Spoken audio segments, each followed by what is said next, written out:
Hello guys, आलु र गुन्द्रुक पकाउँछु। आलु एउटा लिएँ मैले, अब यसमा गोल भयो आज के अरे प्याज एउटा लिएँ मैले। प्याज पनि कटिङ गरिसकेँ, आलु पनि कटिङ गरिसकेँ, गोल भएर पनि कटिङ गरिसकेँ। अनि अन्डा छ, अनि गुन्द्रुक।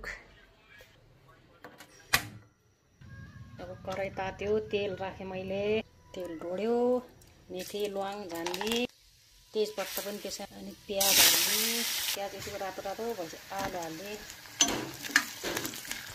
अब अन्डा हालिदिन्छु।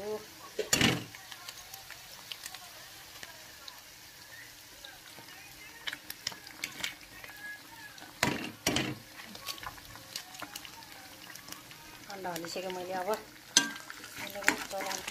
अन्डालाई यतिको फ्राई गरेँ, गोलेर पनि यसैमा हालिदिन्छु। यसबाट पनि त्यो चाहिँ लामो हुने भयो।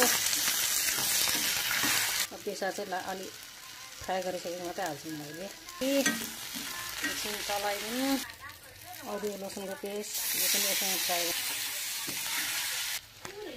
अब गुन्द्रुक पनि हालिदिने, जिरा धुलो पनि हालिदिने, नुन स्वाद अनुसार।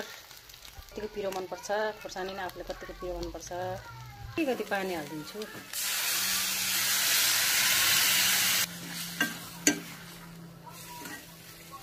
ल, गुन्द्रुक तरकारी कसलाई मनपर्छ यसरी पकाएर खानु होला। मलाई त मनपर्छ, हजुरहरूलाई कस्तो लाग्छ कुनै। मेरो तरकारी अब गुन्द्रुक तरकारी छिटो पनि मिठो पनि। तपाईँहरूले पनि यसरी पकाएर खानु होला। पाक्यो।